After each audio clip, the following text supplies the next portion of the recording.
Hi, I'm Jerry Bowyer. Welcome to Meeting of Minds podcast. My guest today is Jeremy Tedesco, who is with the Alliance Defending Freedom, which I think is the premier First Amendment religious freedom advocacy organization really in the world, especially when it comes to litigation. They have racked up more victories than any group that I can think of when it comes to defending religious freedom and viewpoint diversity. Now they're taking that mission to corporate America. That's partly based on their own experience as a victim of discrimination. So if you win too many victories, and then they try to find a way to take you out. And that is their new Viewpoint Diversity Score, which is aimed at corporations, which to evaluate how well they really respect diversity, real diversity and how you think. Jeremy, welcome to Meeting of Minds. Thanks, Jerry, and thanks for having me on. All right, so the origin story here is you, ADF, yourself got crosswise from one of these corporations, which discriminated against you. You want to talk to us about that? Sure. It really all started with Amazon and the Amazon Smile program that allows, you probably are familiar with it, your listeners are, they allow customers to give a small percentage of their purchase to the charity of their choice. And literally, there's over 1 million charities available. It's essentially every 501c3 recognized organization in the country, unless you're on the Southern Poverty Law Center's hate group list. If you're on that list, Amazon just blindly follows that list and excludes you. So we got excluded several years ago from that program. And I just want to say, for those who don't know who Southern Poverty Law Center is, they used to do good work fighting the Ku Klux Klan and other white supremacist groups, but they've really completely devolved into a political smear machine that attacks conservative and religious organizations that don't agree with far left progressive ideas and agenda. And so they put organizations like us, like Jerry was saying, are so effective. We've won 13 Supreme Court cases in the last 11 years. They put us on the hate group list that they run to try to ultimately undermine our work and as they say themselves, to try to destroy us. And Amazon, unfortunately, is a participant in that scheme and use the SPLC list to decide which charities can be part of the program. Well, that woke us up to the fact that there's a real problem with corporate censorship and religious discrimination. And we needed to figure out what to do about that. And, we're doing a lot of work in this area, but this, Viewpoint Diversity Score website and the business index is a real key aspect of it. And this got some attention, and Jeff Bezos was before Congress, and this was brought up to his face, and he, kind of did the, we'll look into it. That doesn't sound right. And you're still on the no-fly zone, I think, when it comes to Amazon's Smile program. At least there's some publicity. And one of the things, with these corporations is, I'm sure you've noticed this as well, the left agenda is promoted essentially as risk management, usually reputational risk management. So if you don't jump through this hoop, that hoop, your reputation will suffer. And something's happened, I think, in the past maybe 2 years, where now almost all the reputational risk is coming from middle America, not from highly organized interest groups. And so that dog won't hunt anymore.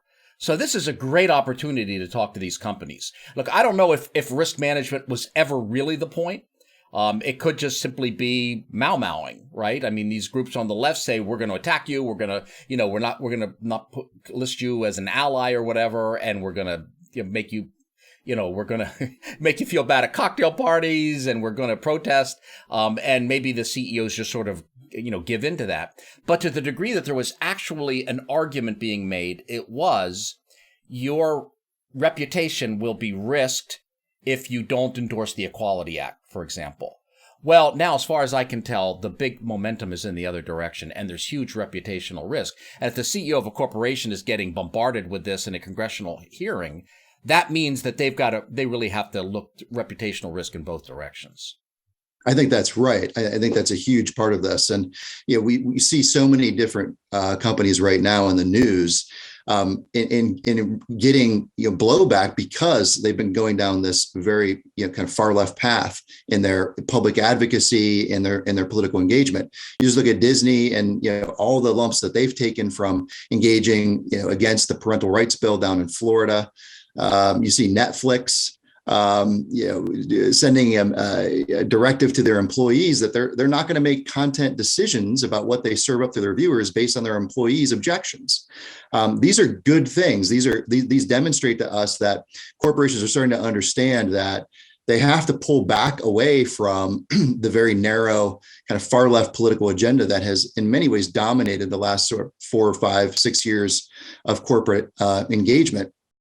You even look at Twitter being taken over by Elon Musk. I mean, that whole story is about censorship and what does free speech look like on these essential social media platforms. So the time couldn't have been more ripe, I think, for us to launch this business index that we've launched, because what it is a tool and a comprehensive benchmark that helps companies understand how to measure and then how to improve their respect for viewpoint diversity and free speech and religious freedom. Yeah, and the timing was very good in terms of the big picture, but even the week. I mean, we had the Facebook board meeting this week. We had the Twitter board meeting, and there were resolutions trying to push them to be more censorious, to deplatform more, right? But by the way, management opposed, and they lost. So that's interesting, because if it's on the ballot and management opposed it, it means the activists tried to get the management to do it and management didn't agree. If it gets on the proxy, that means that negotiations broke down. So in some sense, I think there's a real opening with these CEOs and management teams, which are really themselves maybe getting a little tired of getting pulled around by the nose by these activist groups. That's right. That's right. And, I think one thing that's important about our project is, we're not asking these corporations to take a particular position on any issue. Well, our message to them is you've got a very broad diversity of views represented in your employee workforce, in your customer base, within your shareholders, and ultimately within the broader general public. And the best course of action for you is to pull away from taking, particular, narrow positions on controversial political issues, for instance. You're going to alienate people within, one of those constituencies or all of them if you engage in this kind of partisan political politics. And so, that's one of the messages. And I think it's a good message. It's a message that tells these corporations that, the best way to ensure that you have a happy workforce, that you can serve the broadest possible amount of customers, and that you're respecting the fact that your shareholders don't want their money used in a way to advance a political agenda they disagree with, is to simply stay out of those issues. Right. And I think that's a message that's going to resonate right now. And that was actually Bob Chapek's first instinct at Disney. Yes, it was. With the parental rights. Let's stay out of it, right? Yes. And I was at that annual meeting, and they just get barraged from one side. If only you guys had gotten this thing out a couple of months earlier, maybe. I'm just kidding. I know that you've been, working on this for some time, and the urgency of it, because one side didn't show up. You mentioned shareholders, and I think it's important. I've noticed that to some degree, the conservative conversation and the Christian conversation, when they hear about woke corporations, whatever that means, but it means something bad for our, to our group, and what that ideology is certainly a problem. The initial response, I see it in comment sections or like when I'm on radio and people call or whatever, it's always, I'm going to sell those shares. I can't be associated with that. That's bad. Disney's bad, or Twitter's bad, and so they immediately go to some kind of divestment type of instinct or impulse. Even some of the positive press about this said, now we know how to redirect our dollars away from these companies. That's not what you're going for, though, is it? Tell me what you're going for. Absolutely. This is an engagement project to its root. The retreat is habit forming. So every time you abandon a hill, the outcome is certain for that hill. You're going to lose it. And, our view is we need to stay in these battles. We need to, present our values and our positions on these issues in a winsome and a persuasive way, and try to gain back ground. I think it's especially important for people to understand that especially the corporations we scored, for instance, we focused on big tech and financial service providers. And the reality is these companies exercise an unbelievable amount of control over our everyday lives, access to banking accounts, access to financial services. And from the social media and big tech side, access to essentially the essential forums for communication today. And so if our mentality is, I'm just going to disinvest, I'm going to go someplace else, you're not making positive changes inside of those corporations that protect not just you, but other people, to be able to freely exchange their ideas or not lose access to services because of their religious or political ideology. And so, I think we need to stay in the fight. And this index that we put together, even though the scores on it are very low, and we see that the companies are not performing well when it comes to respecting free speech and religious freedom and viewpoint diversity within their business practices, we have a plan. We have resources, we have specific things that we can ask these corporations to adopt and do to not just improve their score in our index, but to provide protection for people and to urge these corporations to provide viewpoint neutral services to their customers. Yes. And maybe even persuade. The other side plays a power game for the most part. But the thing is, if you've intimidated, if you've bludgeoned somebody into endorsing some piece of legislation, or you've misled them. I've had experiences where corporations didn't know that the Equality Act gutted the Religious Freedom Restoration Act. So I remember, asked a question at the Hyatt annual meeting, and the CEO said, "Oh, well, this is an issue," So we supported the House version. Maybe in the Senate version, we can deal with some of these issues. There is actually the possibility of persuasion, and persuasion is more lasting and more powerful than bludgeoning someone into temporary submission to an ideological agenda that they don't really believe in. I totally agree. Business people are ultimately, the consummate pragmatist, practical people. They want data, they want evidence, they want to make decisions based on information, good information. And so, that's, I think, what this index is. It provides them a lot of information about their practices that resulted in them getting a very low score on respecting viewpoint diversity. And it gives them a path to understand what they can change to improve those scores. And so, I think if we go to these corporations, just explain to them why it's important for them to respect the broad diversity of views represented within all their constituencies that they serve, and how to go about actually demonstrating that they are committed to viewpoint diversity and to respecting free speech and religious freedom, not just within their corporations, but in the broader, public square, that we can gain ground. Yes, even with the Fortune 1000 companies, which, a lot of people think are just lost causes. I don't think so. They're not. They're not. And, the other thing is there's also, I think, an enormous, remember, a lot of the advocacy here is focused on just a very small group of highly influential businesses, industry leaders. But there are thousands and thousands of small, mid-sized, and even some large businesses that are largely unknown, who are probably looking at what's going on with Netflix and Disney and Twitter and saying to themselves, surely there's a better path to operate our businesses that won't get us in the crosshairs like this. And I think that what this business index lays out is a path, an alternative path that allows businesses to say to all their constituencies, we respect the fact that we have a broad diversity of views represented across our enterprise. And we're not going to take actions that alienate people, undermine our ability to retain and recruit great employees, send a message to customers that they're going to be deplatformed or lose access to services just because of what they believe. Right. And ultimately tell the broader public that they're going to give back in a way to the broader community that supports these essential supports of our democracy, like free speech and religious freedom. Any response from the proxy services? Because they wield enormous influence. I mean, most of the institutional investors essentially delegate the voting process. So when you invest in a mutual fund or an ETF, you're delegating your vote to them, and more often than not, they delegate their vote to the proxy services, which are pretty ideologically captured, based on my experience. Any response from them? I know the one that I'm most in touch with is ISS, and they have had a policy of voting against viewpoint diversity proposals. There haven't been many, but they vote against them. Are they interested in this? Have there been any conversations?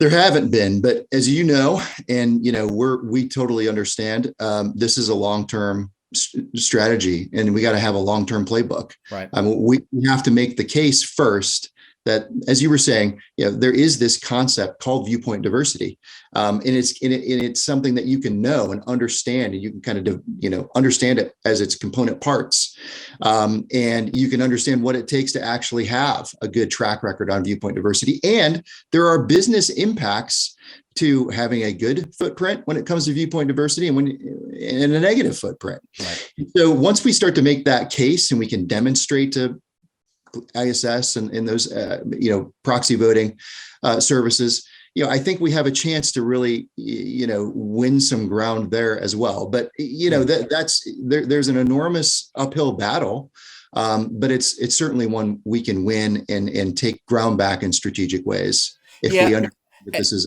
an incremental battle. And the fact that these groups have pushed so hard on diversity, and the corporations have pushed diversity so hard, there's almost a jujitsu move here in the sense that they have to turn anti-diversity when we bring up protection for religious views or political views that are out of kilter, with management. So it's okay, Apple, you're going to recognize you're going to protect 32 genders, but the Southern Baptist is out of luck if he has a YouTube sermon, from the book of Romans against gay marriage.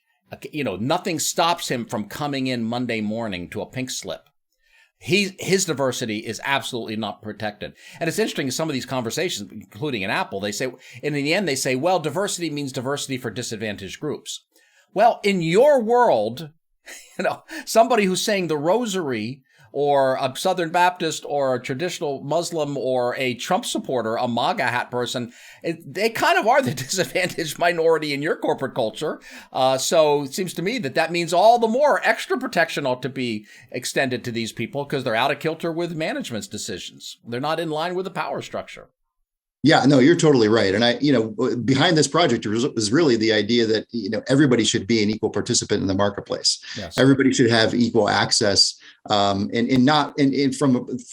instance, an employee perspective, they shouldn't fear that they're going to come to work and lose their job or suffer repercussions because of their political or religious views. And that's true of any viewpoint, any religious outlook. This is not an index that's driving at protecting one particular group of religious people. This is the religious viewpoint, and this is the religious diversity and viewpoint diversity index. And everybody should be able to come to work and feel like their religious beliefs are at least going to be respected, and they're not going to suffer consequences because of them. But we've looked at many policies, many practices within corporations that demonstrates that is clearly not the case at a lot of Fortune 1000 companies. But at the same time, a lot of these things are easy to change. It just takes the will and the courage for them to do it. Yeah, a Christian employee resource group, a religious employee resource group. That's good. How about a religious employee resource group that's not just for religious people in general, right? So the Baha'i and the Catholics are all in one spiritual group. How about their own individual employee? If you've got enough people of your particular, if there's enough Orthodox Jews, if there's enough Presbyterians, of whatever the group, if there's enough people to form an employee resource group and want to, then why not let them? And then you've got this other great idea, which is, well, it sure would help if there was an executive who was sponsoring it so that it's not something barely tolerated by the power structure. These are concrete things that they can do. By the way, tech companies probably do a little better on this than they do on other issues, which buys them almost like indulgences. Well, we're going to trash religious liberty everywhere, but we do have a Christian employee resource group. That's so, right. We buy some forgiveness? No, you didn't. It's a good thing to do. Now do the other good things. And just, one other point, there is no argument for racial diversity or gender diversity that does not equally apply to viewpoint diversity. There's no principle which stops at those diversity characteristics, which would not also go on and apply to people who just think differently. So you can't buy a diversity argument without really extending it to a point of consistency. You're totally right. And that's part of the idea behind the project is these corporations already care about, report out on, and do a lot to promote this concept of diversity you're talking about. And so we're just saying, look, you should you should take a look at viewpoint diversity as well. In fact, viewpoint diversity is more important in many ways than a lot of the forms of diversity that they promote. And I think the mistake that corporations make is thinking that they have viewpoint diversity because they, care about identity-based diversity. That's simply not true. It's what you need to do is try to cultivate an atmosphere where you're recruiting people from a broad diversity of backgrounds and perspectives. And you don't get that simply because you prioritize race, sexual minorities and other things, to use, the terms and characteristics that the corporations focus on now. Right. And so they're completely neglecting focusing on viewpoint diversity, and they're not going to get it by focusing on what they're focusing on. And so, it's really important for them to understand that cultivating viewpoint and religious diversity takes a different approach. It's the approach that's laid out in the index. There's plenty of things and resources that these corporations can look at to understand where they're going wrong and what kind of policies and practices they can adopt to actually be a viewpoint diverse business. And that could apply to board of directors. That could apply to, obviously, to employees, and even suppliers, et cetera, that they shouldn't be punished, because there's a lot now of punishing suppliers. We're big corp. You have to jump through various hoops in order to do business with big corp. So little corp has to kind of do a little pinch of incense to the emperor of identity politics, and that's right. That's not fair. All these things you're mentioning are in the index. We study, what are your policies? How do you treat vendors and suppliers? Do you respect the fact that they're going to have different views about how to go about dealing with diversity in their business? And you need to respect their free speech and religious freedom rights. We score them on their approach to employee resource groups. If they only have an interfaith group and that's all they have, they don't get a full score from us. They have to have faith-specific groups, or at least a policy that allows faith-specific groups to form. And so, these are all, very clear ways that you can understand whether you have religious and viewpoint diversity and how to go about attaining it if you don't. What a condescending view towards religion, by the way. Right. Religion is very important, but doesn't matter which one. Just, we're going to give you some religion juice. You contradict each other. You disbelieve different things, but you're all like huddled there. All the religions are just like, it's unbelievable how tin-eared they are. But again, we didn't tell them. Now we're telling them. Right. And that's what you're doing with the Viewpoint Diversity Index, which you can find at viewpointdiversityscore.org. Jeremy Tedesco, anything you want to leave us with before we call it a day? No, what you just said is the most important thing. I want people to visit viewpointdiversityscore.org, check out the index, sign up for our emails, and just start to use it as a resource for engaging with corporations. This is something that's very important to me. I spend a lot of time on it. I've spent years on it. I looked through this and I couldn't see anything where I thought, oh, they're missing such and such, or this is a problem. I couldn't improve it. There's nothing I could see that wasn't being addressed that was of importance. And I thought it's handled very well and in a very balanced way. So well done. And thank you for doing this work. Thank you, Jerry. I appreciate your support throughout the years. I'm Jerry Bowyer. This is Meeting of Minds podcast. Thanks for joining us.